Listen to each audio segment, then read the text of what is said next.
back to History Class with Dr. W. We're continuing our discussion of revivalism and reform in the middle of the 19th century. In our previous lecture, we talked about some of the revivalist and reform movements that originated during that time. And in this lecture, we're going to be concentrating on the movement against America's most significant institution, slavery. So we're going to talk about the abolitionist movement and the various responses to it. I've mentioned in previous lectures that even from the beginning of the foundings of the colonies, there were those who were opposed to slavery. From the Quakers in the colonies to a number of prominent Federalists around the era of the Revolution, like Alexander Hamilton and John Jay, there were always those who opposed slavery. For the most part, any movement towards the abolition of slavery in those early years took the form of gradualism.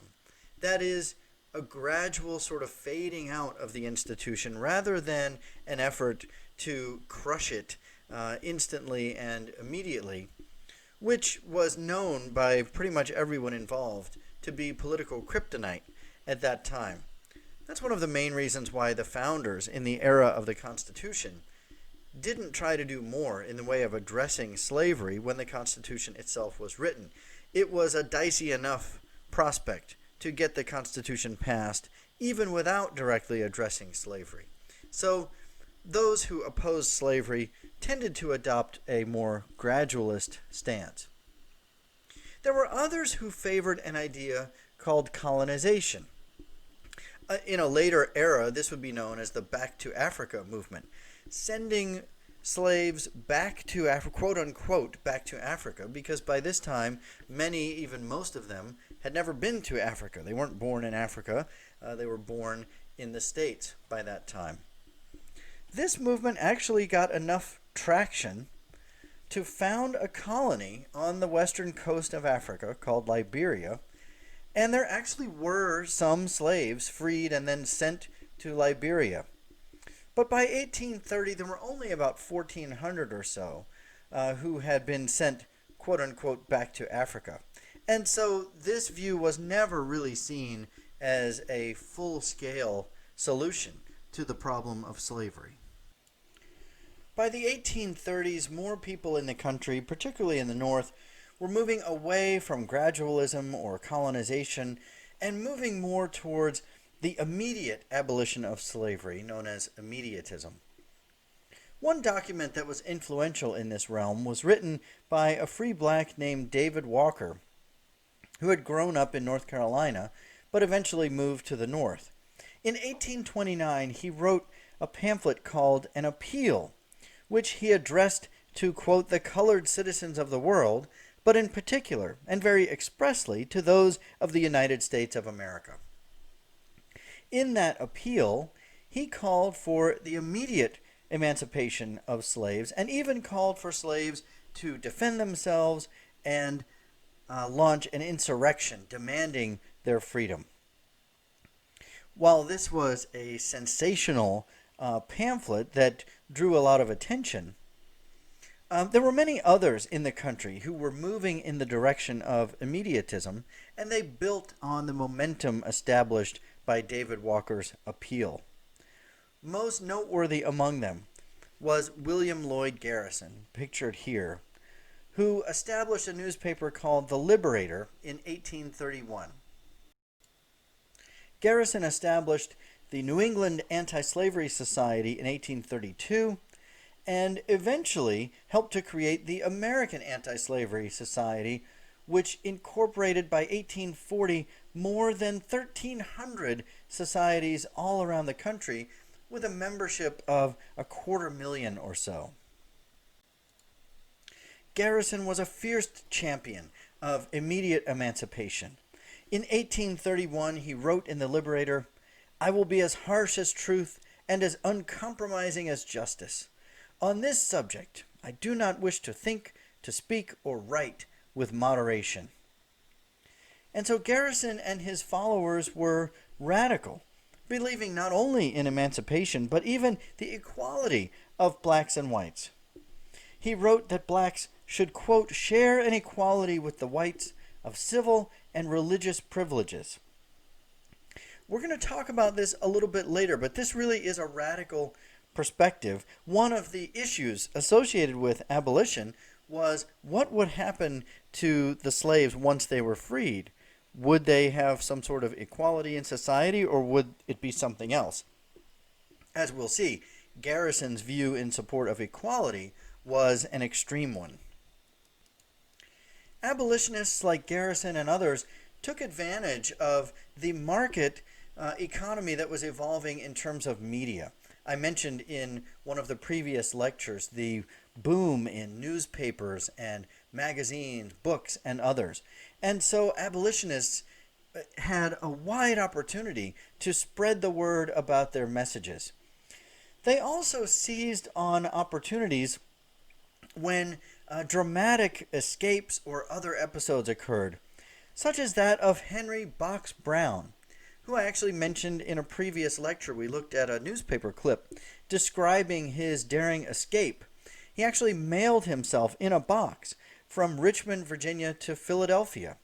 And after 26 hours trapped in that box, the box was opened in Philadelphia and Brown was freed. This was, of course, a sensational tale and drew particular notice among abolitionists. They also built on the powerful appeal of a sculpture created by an American artist named Hiram Powers called The Greek Slave. This sculpture depicted a Christian woman who was held captive by Ottoman Turks, by the Muslims. And so this sculpture depicted slavery of a different sort. She's not an African woman or African American woman. And so wide audiences were drawn to that sculpture, and abolitionists used it to express the evils of slavery of any form.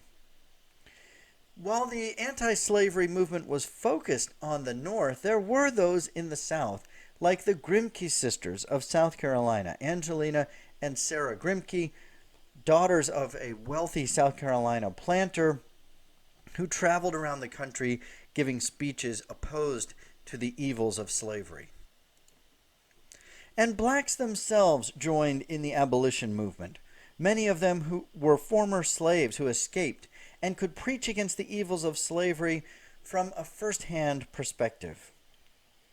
One of these was Sojourner Truth, the woman pictured here. In 1843, at the age of 46, she had a conversion experience that told her to travel up and down the land preaching against slavery. She had been a slave until 1827 when she escaped.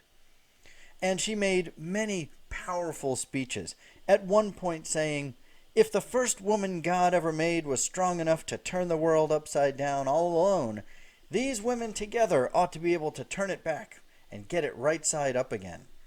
And so Sojourner Truth was one of those who exemplified the cooperation between the women's movement and the anti-slavery movement.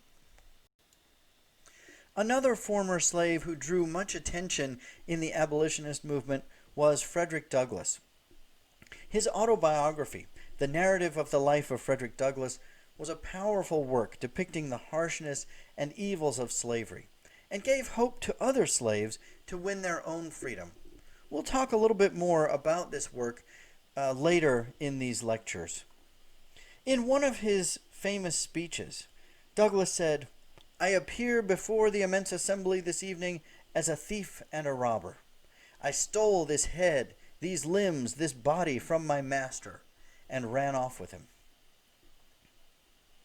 Douglass also gave another famous address called "What to a Slave is the 4th of July" in 1852. I'll read a bit from this address. "What to the American slave is your 4th of July? I answer, a day that reveals to him, more than all other days in the year, the gross injustice and cruelty to which he is the constant victim. To him, your celebration is a sham, your boasted liberty an unholy license, your national greatness swelling vanity. Your sounds of rejoicing are empty and heartless, your denunciations of tyrants, brass-fronted impudence, your shouts of liberty and equality, hollow mockery, your prayers and hymns, Your sermons and thanksgivings, with all your religious parade and solemnity, are to him mere bombast, fraud, deception, impiety, and hypocrisy. A thin veil to cover up crimes which would disgrace a nation of savages. There is not a nation on the earth guilty of practices more shocking and bloody than are the people of these United States at this very hour. In the face of this growing wave of abolitionist activity, pro-slavery forces in the South began to cling even more tightly to their institution of slavery. There were massive rallies in the South denouncing Northern abolitionists, and there were even bounties put on the heads of prominent abolitionists should they be arrested and brought to justice in the South. The defense of slavery as an institution also underwent a dramatic transformation in the 1830s. Early on, slavery was defended as a necessary evil. It was needed for economic reasons. The implicit idea in the South was that if they knew how to get rid of it, they would do so. In fact, prior to 1830, there were more emancipation societies in the South than in the North. As late as 1832, Virginia debated the gradual abolition of slavery. The Richmond Enquirer wrote during the time of those debates, "We may shut our eyes and avert our faces, but there it is, the dark and growing evil at our door. What is to be done?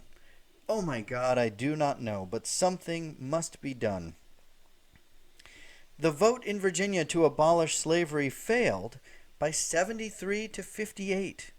So it's a fairly close vote to abolish slavery in 1832 in Virginia.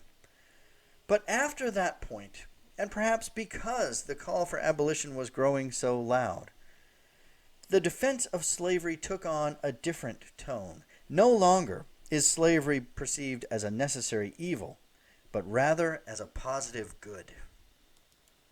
Such a view was offered by Thomas R. Dew, a professor at the College of William and Mary, who wrote about those very debates in Virginia in an article published in 1832.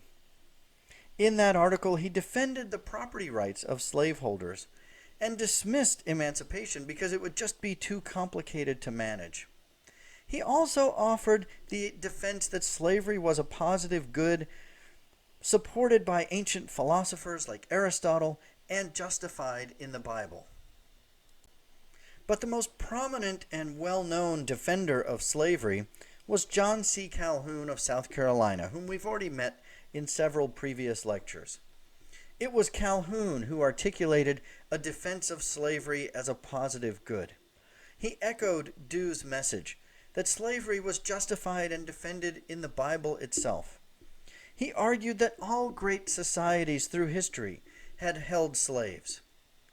He even argued that slavery was good for the slaves themselves. It uplifted barbaric peoples. And he argued that slavery as a labor system was superior to the wage system employed by factories and industry in the North. And while I don't think anyone today would seriously defend that position, we must note, as I described in the previous lecture, that working conditions in those northern factories were horrible at that time. For abolitionists, such arguments only fueled their further response.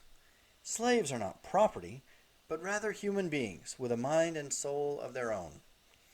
As Frederick Law Olmsted, the designer of Central Park, said, "It is difficult to handle simply as property, a creature possessing human passions and human feelings, while on the other hand, the absolute necessity of dealing with property as a thing greatly embarrasses the man who tries to treat it as a person."